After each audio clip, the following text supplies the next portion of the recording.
Airin itu kan elektabilitasnya tinggi dan dia di barisannya Kim kan, Koalisi Indonesia Maju. Kok Golkar seperti tidak ingin mencalonkan gitu?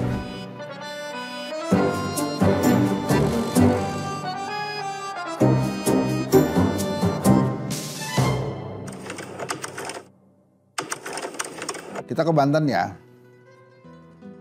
Dekat sama Jakarta nih, tapi seru. Jadi waktu itu kedai kopi, lembaga survei yang ternama itu, yang kalau di situsnya KPU nomor 1, itu survei di Banten tentang siapa yang paling tinggi elektabilitasnya sebagai calon gubernur. Itu Airin memang tinggi.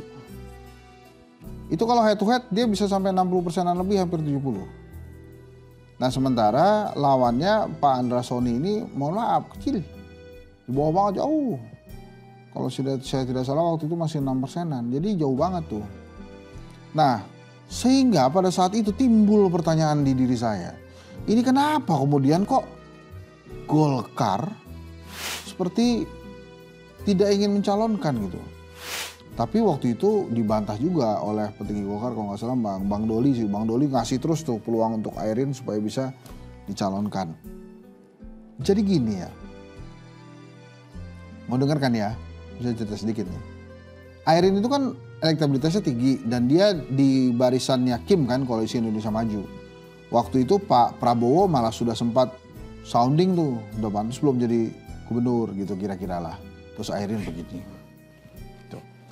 Nah, karena dia merasa dirinya Kim, maka dia kepikiran kalau gitu saya harus memperluas dukungan. Maka kemudian dia waktu itu mempertimbangkan PDI Perjuangan sebagai wakilnya.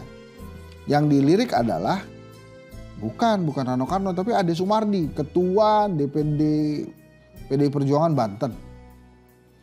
Rupanya Kim juga nggak terlalu oke dengan itu. Karena Kim ternyata sudah punya jago juga namanya Andra Soni.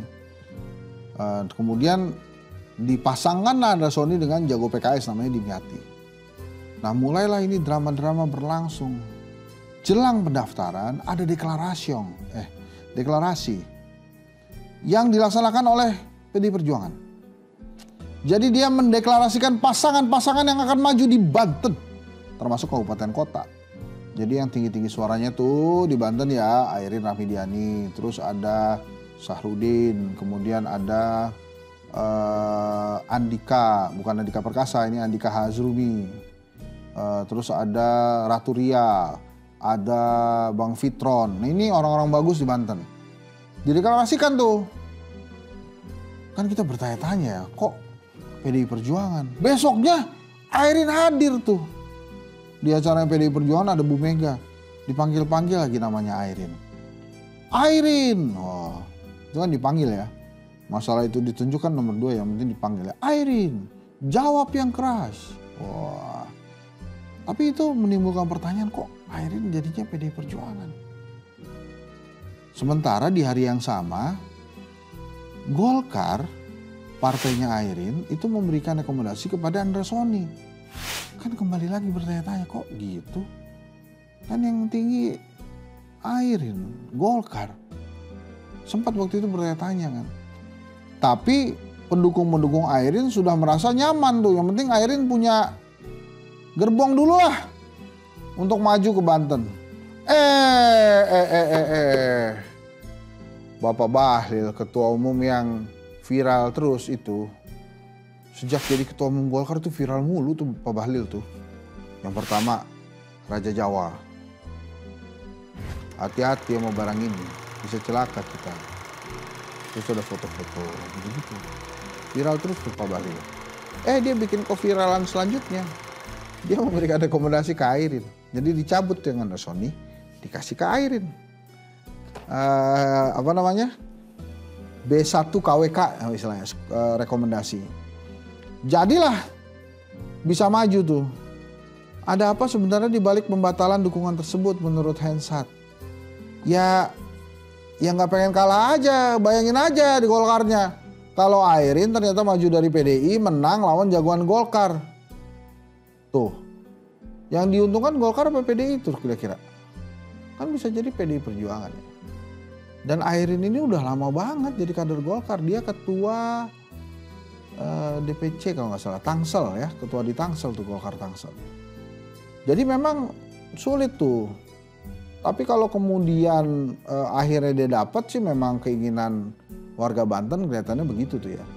Jadi di Banten itu memang kalau surveinya Kedai Kopi itu provinsi plus 8 kabupaten kota, Golkar itu diprediksi menang 7 daerah lah. Jadi Banten, provinsi, terus ada Tangerang Selatan. Nah Tangerang Selatan ini menarik nih. Benyamin Daphni sekarang masuk Gerindra nih. Terus ada Pilar Saga, Golkar nih Pilar Saga nih. Terus kemudian setelah Tangsel menang Kota Tangerang. Diprediksi Pak Sahrudin.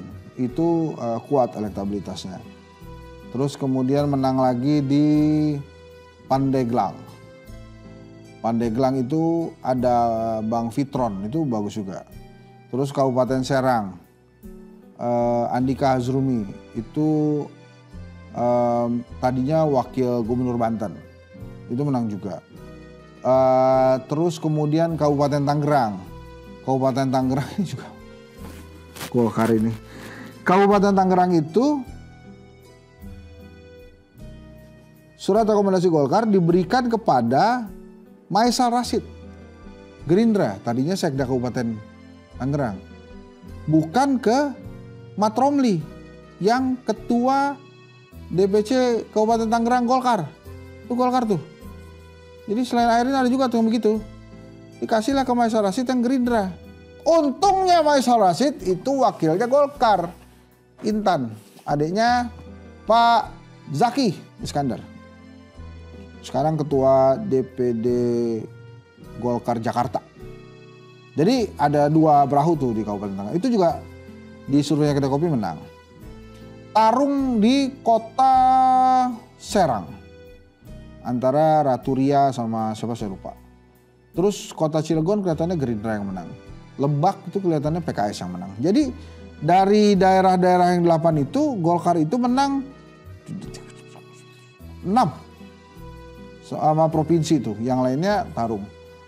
Nah itu jadi memang ya Banten itu Golkar berjaya, tapi nggak aneh sih teman-teman, karena ada beberapa kabupaten kota dan provinsi juga ada satu partai politik yang dominasi. Depok misalnya, siapa? PKS, juara tuh, mau pasang lagu di lampu merah juga juara terus, Pak Idris tuh. Sekarang juga jagoannya yang mau maju PKS tuh, Pak Imam tuh maju dia, PKS. Terus Bali tuh PDI Perjuangan banget. Jawa Tengah beberapa kabupaten kota itu Jawa Tengah itu PDI Perjuangan juga. Jadi nggak aneh kalau kemudian ada partai politik yang memang mendominasi. Jawa Timur tuh banyak PKB. Ada beberapa Pacitan juga ada Demokrat gitu-gitu loh. Jadi bukan masalah besar, namanya juga pilkada ya, jadi beda-beda. Nah yang juga menarik kan sebetulnya selain kita bahas Banten ini, tapi Bu produser katanya nggak berani bahas itu di Jawa Tengah. Ini menarik itu pertarungan antara TNI dan Polri itu kan. Panglima TNI itu Pak Andika. Oh ya, saya mirip-mirip nih badannya nih kan, setara gini, cuma agak beda di perut aja.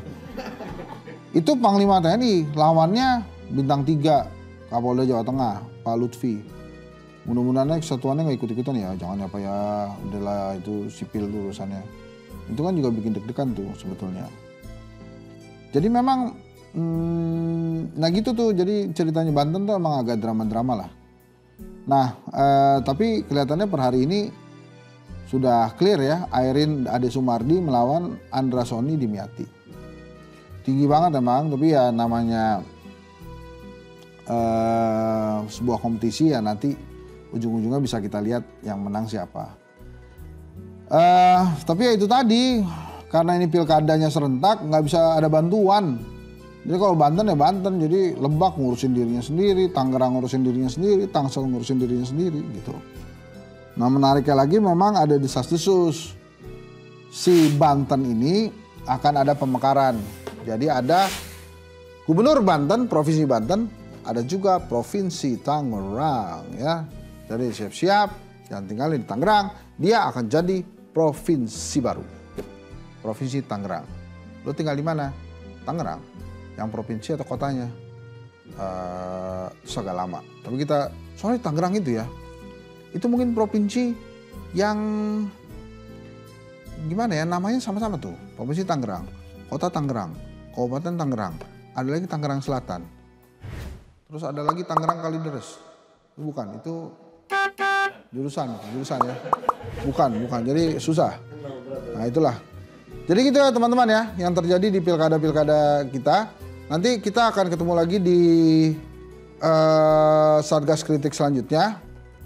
Kita akan ngebahas film. Ini nggak boleh sama produsernya, katanya nggak bisa Pak. Itu bagiannya Joko Anwar. Kalau Ensat politik aja. Makanya mungkin kita mesti dibahas. Tapi kalau bahas film yang politik bisa kali ya. Ajak Joko Anwar. Ya, itu waktu ini ya. Sorry teman-teman, saya udah pengen cerita aja. Kita tutup dulu ya. Sampai ketemu lagi di Satgas Kritik setiap hari jam 7 atau jam 7.30 atau jam 20, sabarin aja. Pokoknya ada ya, kecuali ya. Tapi bener loh, sempet 2 hari kita nggak tayang. Saya serius itu. Ini saya buka aja ya teman-teman ya. Ternyata tuh nggak tahu, saya ada kesalahan teknis apa sengaja gitu ya. Pokoknya kita nggak tayang 2 hari tuh. Saya nyariin teman-teman. Karena saya seperti kecanduan ngelihat saya sendiri. Setiap jam 7 malam. Jadi begitu jam 7 malam muka gue kok nggak ada di jam 7 malam, ada apa? Saya tanya sama ibu produser. Kata ibu produser ada beberapa program-program yang harus tayang juga. Jadi terpaksa Satgas Kritik yang dibanggakan oleh keluarga saya ya. Ini tidak tayang. Jadi terima kasih tetap berada di Satgas Kritik. Ini topik yang tadi kita bahas tentang Banten itu adalah masukan komen dari netizen. Jadi terima kasih itu. Kita kalau ada komen ya kita bahas. Kalau menarik ya. Kalau nggak menarik ya kita baca aja. Ya. Kalau nggak menarik banget ya kita lihat aja lumayan ya. Tapi kalau udah mulai galak-galak kita blok. Jadi jangan galak-galak ya teman-teman ya. Oke. Assalamualaikum warahmatullahi wabarakatuh. Saya Hendri Satrio pamit ya undur diri.